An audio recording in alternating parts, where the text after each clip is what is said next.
Namo tassa bhagavato arahato sama sambuddhassa. Namo tassa bhagavato arahato sama sambuddhassa. Namo tassa bhagavato arahato sama sambuddhassa. Kalena dhamma sawanang etang manggala mutamanti. Mendengarkan dhamma di saat yang sesuai, itulah berkah utama. Para bapak, ibu, saudara-saudari sekalian, dimanapun Anda berada, terpujilah Sang Buddha, Namo Buddhaya. Pada kesempatan hari ini, kita bersama mengingat salah satu hari penting di dalam agama Buddha.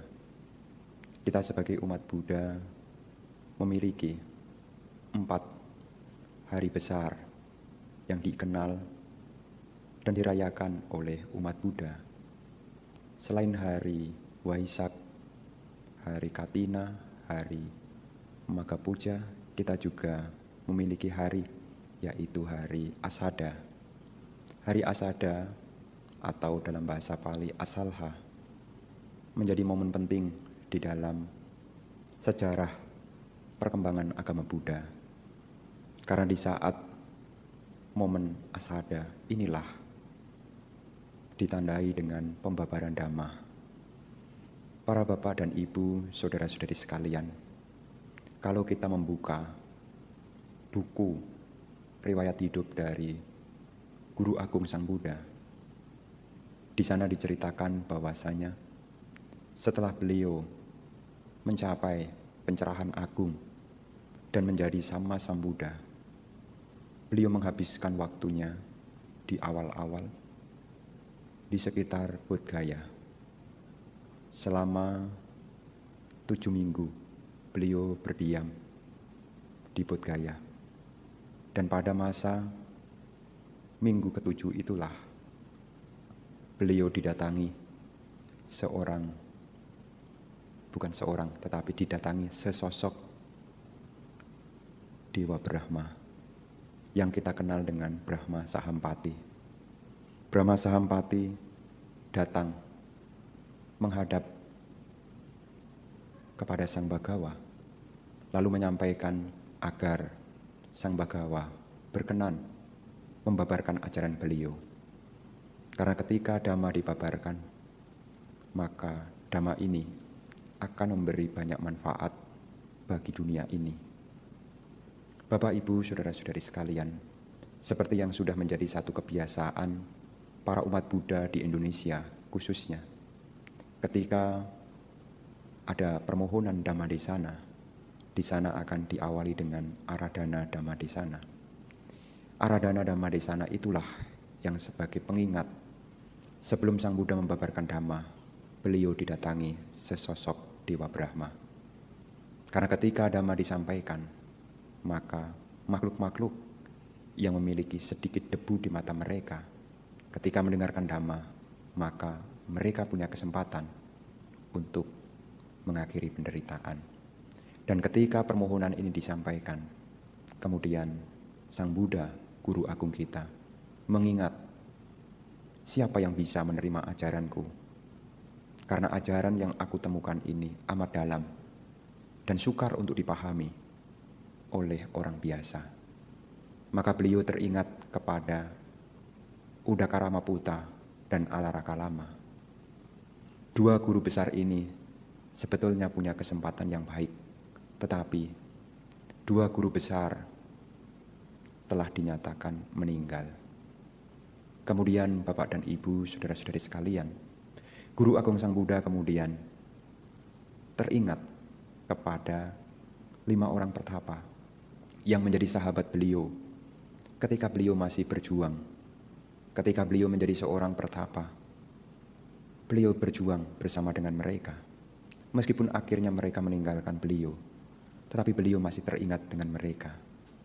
Dengan mata batin beliau mengetahui bahwasanya saat itu kelima orang pertapa ini berada di Benares atau Varanasi.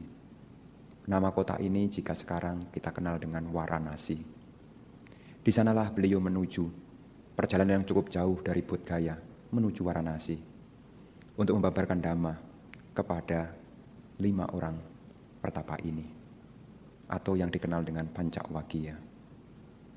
Bapak, Ibu, saudara-saudari sekalian, tepat di Benares atau Varanasi, beliau membabarkan Dhamma kepada 5 orang pertapa ini. Awalnya 5 orang pertapa ini ragu terhadap pencapaian beliau. Tetapi beliau membabarkan Dhamma yang belum pernah didengar sebelumnya. Dhamma inilah yang kita kenal sebagai khotbah pertama. Dalam bahasa Pali, sutta ini dikenal dengan Dhammacakkappavattana Sutta. Khotbah tentang pemutaran roda Dhamma. Ketika khotbah ini dikumandangkan, Dhammacakkappavattana disampaikan, tidak ada yang bisa menghentikan Dhamma ini. Ketika roda Dhamma telah berputar, tidak ada satu makhluk pun yang bisa menghentikan pembabaran ini. Ketika Dhamma ini telah disampaikan, dari 5 orang pertapa itu, pertapa yang tertua, yang bernama Kondanya, memahami. Timbullah mata Dhamma, timbullah Dhammacakku, dan beliau mencapai tingkat kesucian pertama, Sotapanna.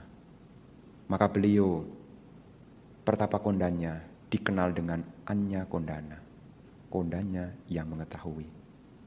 Ketika selesai Dhammacakkappavattana ini dibabarkan, kelima orang pertapa ini menyatakan diri sebagai murid.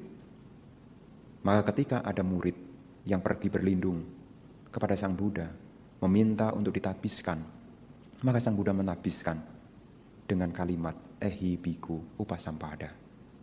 Maka pada saat itu 5 orang pertapa inilah menjadi pertanda munculnya Sangha di dunia ini.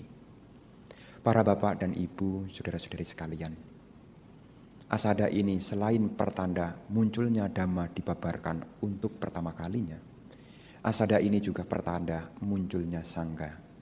Karena dalam momen asada inilah terbentuknya Sangha. Dhamma Ratana telah muncul, Sangha Ratana telah muncul. Maka di dalam momen asada ini, Tik Ratana menjadi lengkap, yaitu Buddha Ratana, Dhamma Ratana, dan Sangha Ratana.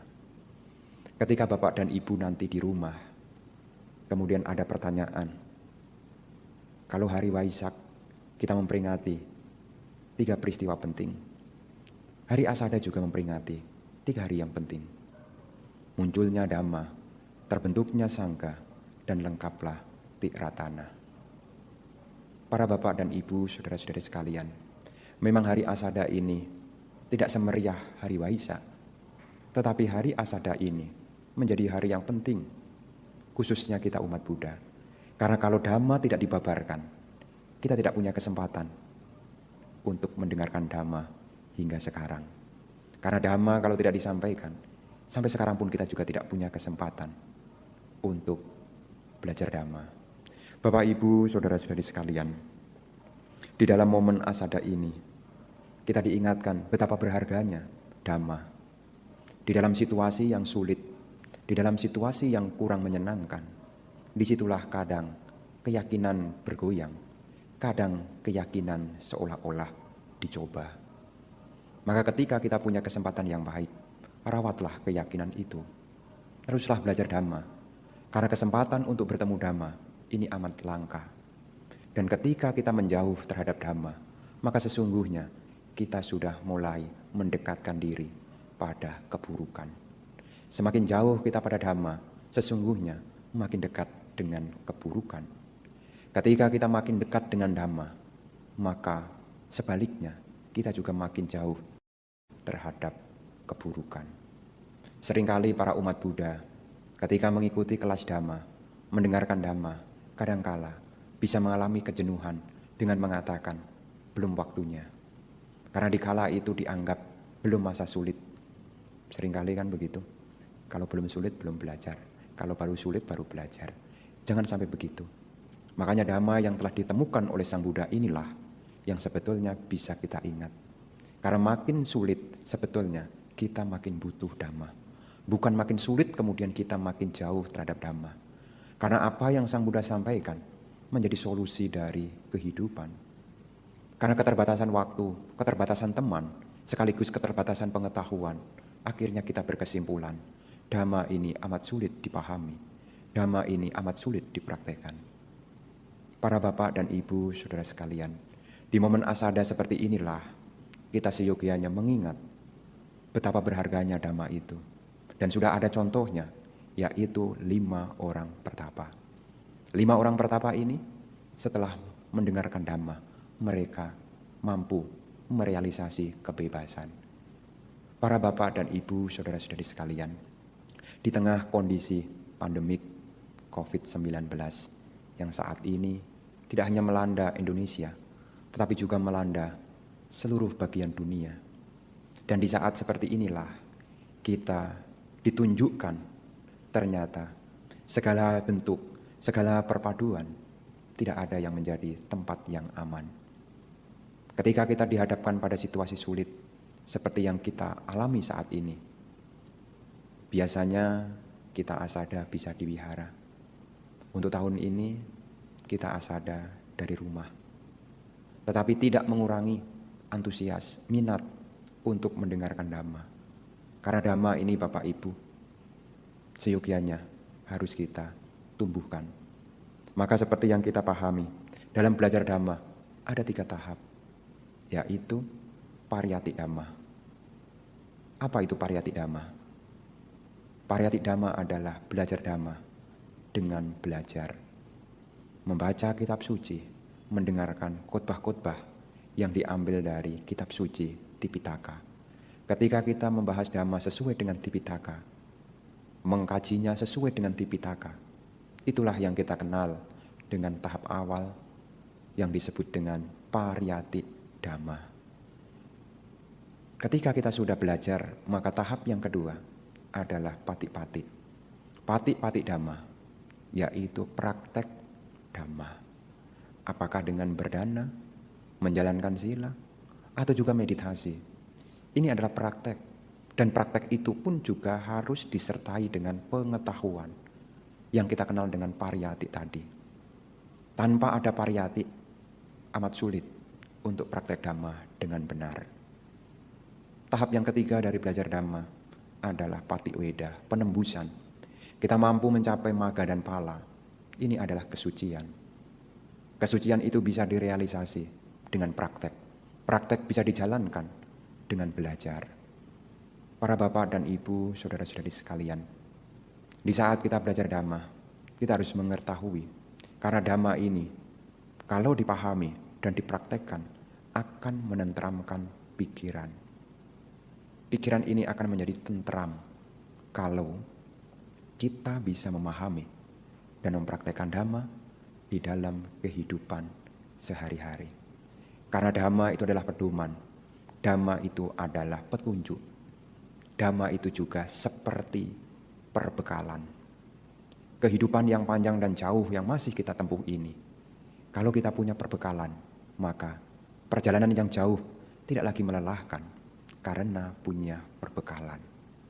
Berbeda, kalau perjalanannya jauh tanpa perbekalan, kita bisa berhenti di tengah jalan, bahkan tidak akan sampai pada tujuan. Apa menjadi tujuan dari agama Buddha? Adalah akhir dari penderitaan. Nibbana, itulah yang menjadi tujuan kita. Karena kelahiran berulang-ulang amat menyedihkan. Kelahiran berulang-ulang tidak pernah memberikan kepuasan. Karena di dalam kelahiran ini senantiasa diisi dengan perubahan. Dan perubahan itu sifatnya selalu 2. Kalau bukan penambahan, tentu pengurangan. Ada sesuatu yang bertambah, maka ada sesuatu yang berkurang. Inilah kehidupan yang harus kita pahami. Dhamma yang Sang Buddha sampaikan mengingatkan kepada kita untuk bangun, jangan lengah. Karena di dalam kehidupan kita ini, setiap waktu, setiap saat terisi oleh perubahan-perubahan. Perubahan yang tidak bisa diterima menjadi akar dari penderitaan. Dulu, kalau kita ingat, sebelum COVID-19 datang, kita dengan bahagia. Malam bisa nongkrong, malam bisa pergi ke rumah makan, malam juga bisa pergi ke tempat keramaian. Ketika perubahan datang, kita tidak lagi bisa seperti dulu lagi. Kenapa? Kalau sampai kita sama seperti dulu lagi, berarti kita sudah mulai lengah. Datang ke keramaian tanpa ada kepentingan, nongkrong di tengah-tengah banyak orang, disitulah menjadi rantai kelanjutan dari COVID-19 ini. Maka Bapak Ibu, untuk sementara jaga diri, jangan memaksakan keinginan dan berharap sama seperti dulu. Karena adalah kehidupan berisi tentang perubahan. Ini bukan pesimis, ini adalah kenyataan.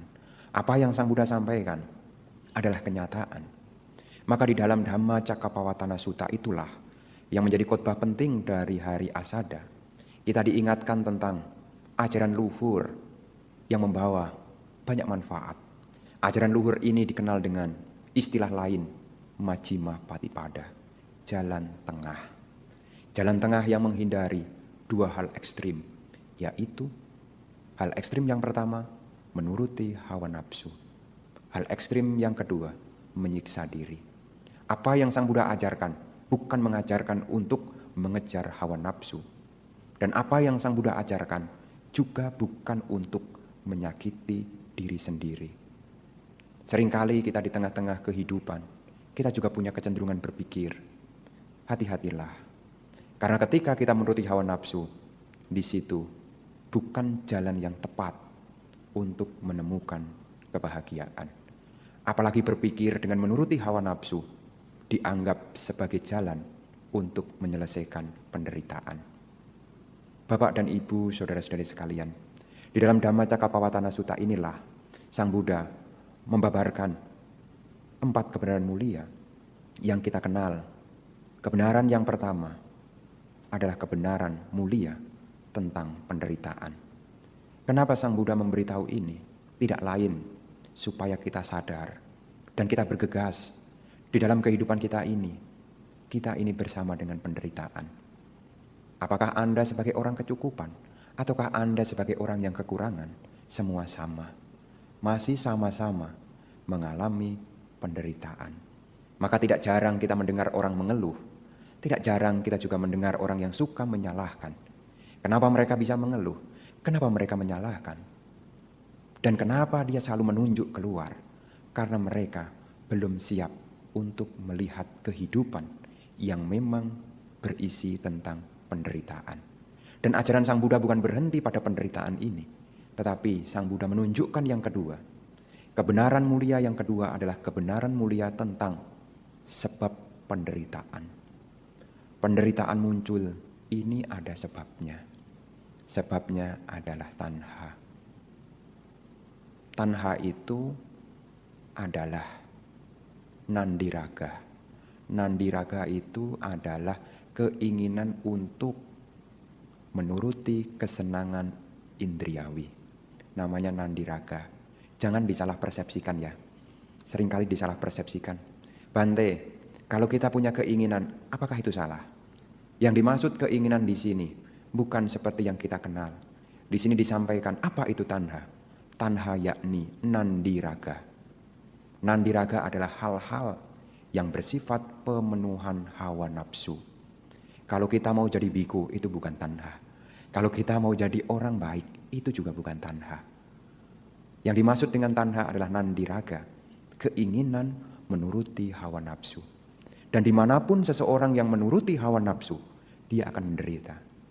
Maka di dalam situasi yang sulit begini, Anda berupaya untuk menuruti hawa nafsu. Sedangkan hawa nafsu itu tidak bisa diikuti, Anda menderita. Maunya nonton bioskop, tapi bioskopnya belum buka. Menderitalah kita. Maunya kongko-kongko, ngobrol-ngobrol. Karena ketika kita ngobrol bersama orang, di situ ada kepuasan di dalam indria kita. Tapi ketika kita tidak bisa memenuhi dan ada keinginan untuk ke sana, kita juga menderita. Jadi yang dimaksud dengan nafsu keinginan tidak lain adalah sehubungan dengan nandiraga. Selain nandiraga, juga bersifat ponobawika. Ponobawika itu membawa kelahiran kembali. Jadi nafsu keinginan itulah yang masih indriawi akan terus membakar dan mengakibatkan kita lahir kembali. Kalau lahir kembali ceritanya sama, yaitu tua, sakit, berkumpul dengan yang dibenci, berpisah dengan yang dicintai. Tidak tercapai apa yang dia cita-citakan. Tidak lain itu semua adalah bahasa dari penderitaan. Kenapa kita bisa lahir? Karena masih ada tanha yang masih menyala. Makanya kalau kita berbicara tanha Bapak Ibu, jangan sampai disalahkan. Disalah artikan maksudnya. Seringkali kan begitu, wah Bante, jadi kalau kita punya tanha, bagaimana Bante kita bisa maju? Anda tetap bisa maju selama apa yang Anda perjuangkan, selama apa yang Anda usahakan tidak mengembangkan yang namanya kesenangan hawa nafsu. Karena kesenangan hawa nafsu yang kita katakan bahagia, itu tidak pernah membawa kebahagiaan. Ini yang harus dipahami. Tanha, yakni nandiraga, ponobawika, dan tata-tatra binandini. Apa tata-tatra binandini? Keinginan yang terus dan terus menerus, tidak pernah ada habisnya. Kalau di sini habis, kita akan mengejar di tempat lain. Kalau di sini selesai, kita akan membuat lagi yang baru. Namanya tata-tatra binandini. Habis di sini akan loncat lagi. Dan inilah yang kita kenal dengan yang namanya kehausan atau keganderungan. Kalau seseorang itu masih diikuti oleh rasa haus, apakah dia akan berhenti minum? Tentu tidak. Ketika seseorang itu haus, dia akan minum lagi. Ternyata hausnya tidak hilang, dia akan minum lagi. Dan ketika dia masih haus, dia akan minum lagi. Kenapa dia terus mengalami kehausan? Karena kita belum mampu memadamkan yang namanya nandiraga. Karena setiap saat kita akan terus dibakar oleh 5 pintu indria kita. 5 pintu indria kita ini akan membakar kita. Dan kalau 5 pintu indria ini membakar kita, maka pikiran kita menjadi tidak tenteram. Berapa banyak rumah tangga menjadi tidak akur karena dibakar oleh mata. Mata yang mana Bante? Mata yang melihat barang-barang bagus di shop online. Dan di saat melihat barang-barang bagus di situ, suami, pekerjaan saat ini ada pemotongan penghasilan. Ada yang 20%, ada yang 30%. Karena sang istri dibakar oleh mata. Ada keinginan untuk membeli barang baru. Dan suami pendapatannya dipotong. Tidak bisa memenuhi apa yang diharapkan oleh istrinya. Istrinya menuntut kepada suami. Suaminya bertahan dengan argumen. Dan disitulah mulai awal percekcokan. Bukan pendapatannya yang dipotong yang membuat dia akur. Yang membuat dia geger. Yang membuat dia tidak akur. Bukan karena pendapatannya. Yang membuat dia menjadi tidak akur karena terbakar oleh mata. Hati-hati. Ketika kita hidup di zaman sekarang, hati-hati. Mata ini bisa terbakar. Bukan terbakar oleh bahan bakar, tetapi dibakar oleh barang-barang bagus. Telinga juga bisa terbakar. Ketika ada suara yang tidak bagus masuk, kita menjadi terbakar. Ketika suara masuk ke telinga kita, suasana hati. Kalau suara yang masuk tidak menyenangkan, kita menjadi terbakar, timbul kebencian. Dan itu akan terus terulang. Bapak, Ibu, saudara-saudari sekalian, disinilah kita belajar Dhamma supaya kita mengetahui ternyata penderitaan itu ada karena ada sebabnya. Sebabnya adalah nafsu keinginan. Kalau sekarang Bapak dan Ibu pikirannya sedang tidak tentram, maka sesungguhnya saat ini Bapak Ibu sedang terbakar. Dibakar oleh nafsu keinginan. Dan Dhamma ini, kalau kita pahami, Dhamma ini seperti air. Api yang menyala akan padam, bukan karena ditambahin api. Api yang menyala akan padam ketika kita siram dengan air. Maka siapapun yang mendengarkan Dhamma, hatinya akan merasa adem.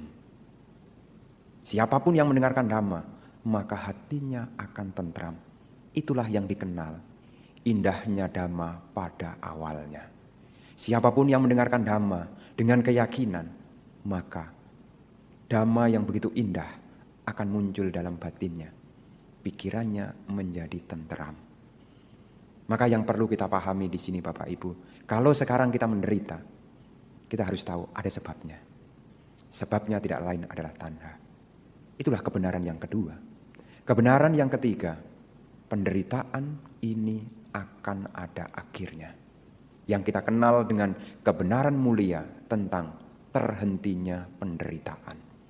Jadi apa yang Sang Buddha ajarkan bukan hanya penderitaan, bukan hanya sebab penderitaan, tetapi apa yang Sang Buddha ajarkan juga menunjukkan kepada kita, inilah akhir dari penderitaan. Jadi bukan pesimis, tetapi ada solusi. Pesimis itu kalau kita hanya diberitahu tanpa dikasih solusi. Namanya pesimis. Sekarang susah, sekarang susah.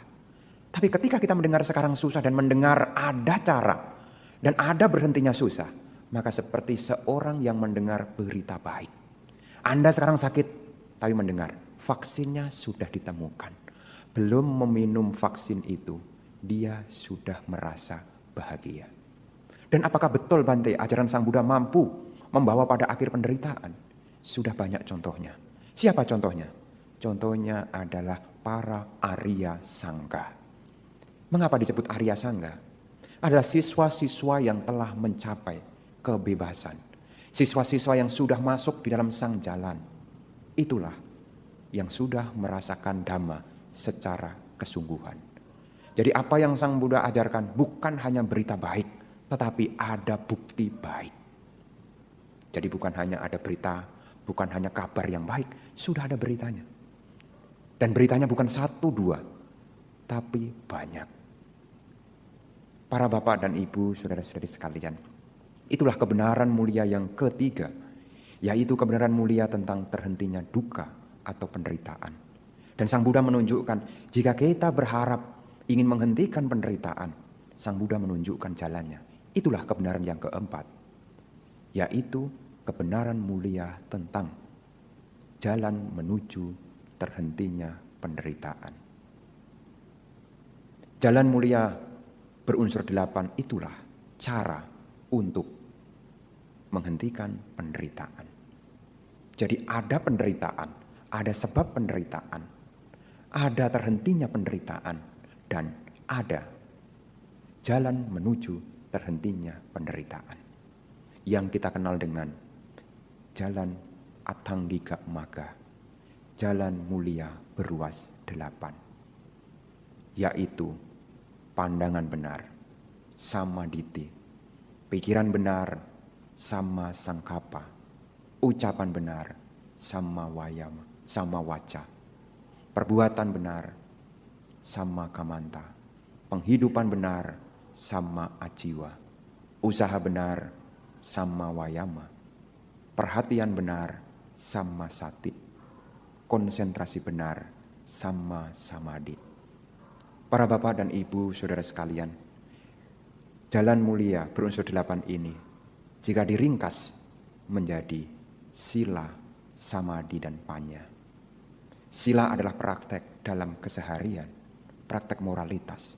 Karena siapapun yang menjalankan sila, maka sesungguhnya dia juga berjalan untuk mengikis tanha. Karena ketika seseorang hidup bersama dengan sila, maka di situ seseorang tidak lagi mengejar hawa nafsu. Makanya dikatakan silena nibuting yanti. Orang yang menjalankan sila akan mampu mencapai kebebasan. Apa yang dipesankan? Rawatlah sila.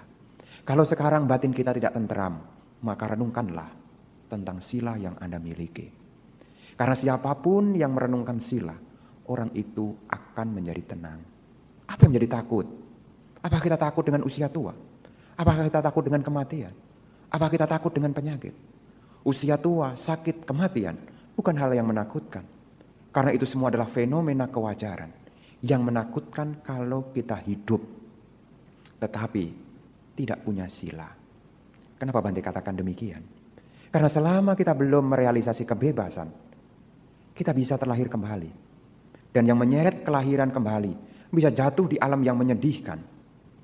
Bukan hanya karena kurang kebajikan, tetapi khususnya tidak mampu menjaga sila. Maka di sini Bapak dan Ibu saudara sekalian, Anda tidak perlu takut dengan usia tua, karena usia tua akan datang. Anda tidak perlu takut dengan yang namanya penyakit. Anda juga tidak perlu takut dengan kematian. Yang perlu takutkan adalah kalau kita hidup di dalam pelanggaran sila. Karena urusannya bukan hanya di kehidupan sekarang. Mungkin sekarang kita tua, nanti kita lahir kembali, akan balik muda lagi. Kalau sekarang sakit, nanti meninggal, lahir kembali. Sakitnya hilang, lahir kembali. Dan kalau kita lahir kembali, kita juga akan memulai cerita yang sama. Maka di sini para bapak dan ibu saudara sekalian, usia tua, sakit, dan kematian bukanlah hal yang menakutkan. Makalah di saat-saat seperti ini, salah satu harta kekayaan yang dimiliki oleh orang yang berkeyakinan adalah moralitas. Meskipun situasinya sulit, sebisa mungkin jangan sampai kita melanggar sila. Karena situasinya sulit mendesak, jangan sampai melanggar sila. Dan perlu diketahui, kalau bapak dan ibu sedang tertekan, pikirannya sedang kacau, renungkanlah sila. Bagaimana cara merenungkan sila? Ada salah satu objek meditasi yang dikenal dengan sila nusati. Sila nusati itu adalah meditasi dengan merenungkan sila. Anda duduk dengan nyaman, pikirannya diarahkan dengan mengingat, hari ini saya menjalankan sila dengan baik. Hari ini saya tidak membunuh makhluk hidup. Hari ini saya juga tidak mencuri. Hari ini saya setia dengan pasangan hidup. Hari ini saya tidak berbohong. Hari ini saya juga tidak minum minuman keras. Dan siapapun yang mengingat sila, dia akan menjadi tentram. Dan orang yang tidak tentram, pikiran yang tidak tentram. Kenapa ada orang yang pikirannya tidak tentram? Pasti ada pelanggaran sila. Bisa jadi yang pertama karena pelanggaran sila. Makanya kalau orang habis membunuh itu belum tentu bisa tenang. Kalau orang habis mencuri itu juga tidak akan tenang. Orang yang selingkuh itu juga tidak akan tenang. Orang yang berbohong juga tidak akan tenang. Apalagi orang yang minum minuman keras tidak akan tenang. Jadi kalau kita pengen menenteramkan pikiran kita, rawatlah sila. Jalankanlah sila. Silanya dipertahankan sebisa mungkin. Dan kalau pikiran kita juga belum juga tenang, saya sudah menjalankan sila Bante, tapi pikiran saya masih kesana kemari, bisa jadi ada perhatian yang butuh kita latih, yaitu samadhi. Bermeditasilah. Ketika Bapak dan Ibu bermeditasi, artinya orang yang belajar meditasi di tahap awal adalah apa yang bukan objek diabaikan. Ini adalah awal orang yang belajar meditasi. Maka sewaktu kita latihan meditasi untuk memperoleh ketenangan, maka hal-hal yang bukan objek meditasi tolong jangan diperhatikan. Apa itu objek meditasi? Para umat Buddha tentu sudah tidak asing. Ada anapanasati, memperhatikan napas masuk, napas keluar.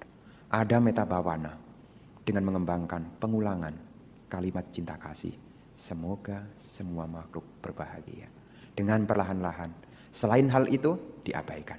Itulah yang disebut dengan pengembangan samadhi, ketenangan. Mengapa kita belajar meditasi tidak membawa ketenangan? Karena kita terburu-buru. Keburu-buru dan belum bisa melepaskan hal-hal yang di luar. Bapak dan Ibu, saudara-saudari sekalian, bermeditasilah. Karena meditasi juga kekayaan bagi umat Buddha. Karena yang bisa menenteramkan pikiran kita bukan hanya kecukupan kebutuhan materi, tetapi juga ketenangan pikiran kita. Ketika Bapak dan Ibu mendengarkan Dhamma, Bapak dan Ibu dianjurkan untuk mengingat tentang sila, mengingat tentang samadhi. Dan ketika mampu mengingat itu semua, maka praktekkanlah. Praktekkanlah. Ketika kita punya sila, ketika kita mengembangkan samadhi, maka saat itu pikiran kita sudah bersama dengan pannya kebijaksanaan. Jika batin kita sudah kita latih, kebijaksanaan tumbuh dari ketenangan yang kita miliki. Kita bisa belajar Dhamma dengan mudah. Kita juga bisa memahami fenomena kehidupan dengan jelas kalau kita ditunjang oleh samadhi, ketenangan. Dan ketika kita punya ketenangan, maka batin kita menjadi terlatih. Ibaratnya, kalau seseorang yang ahli di dalam pertukangan, seperti saya dari Jepara, bukan saya tukang loh ya, saya dari Jepara.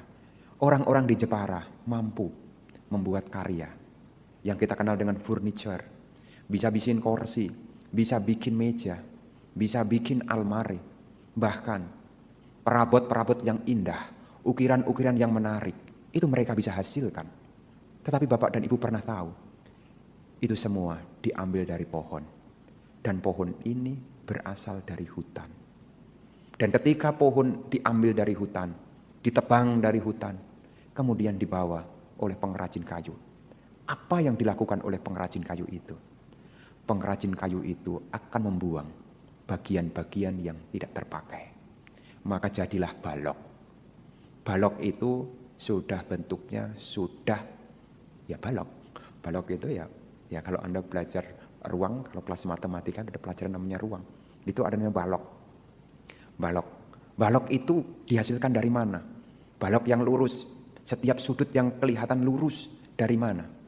Dari pengrajin yang mahir. Dia tahu mana yang harus dibuang. Dan hasilnya jadi balok. Dan balok yang sudah ada itu dibuang lagi. Bagian yang tidak terpakai dia potong. Bagian yang tidak pakai dia potong. Sesuai dengan apa yang dia niatkan. Maka jadilah kursi, jadilah meja.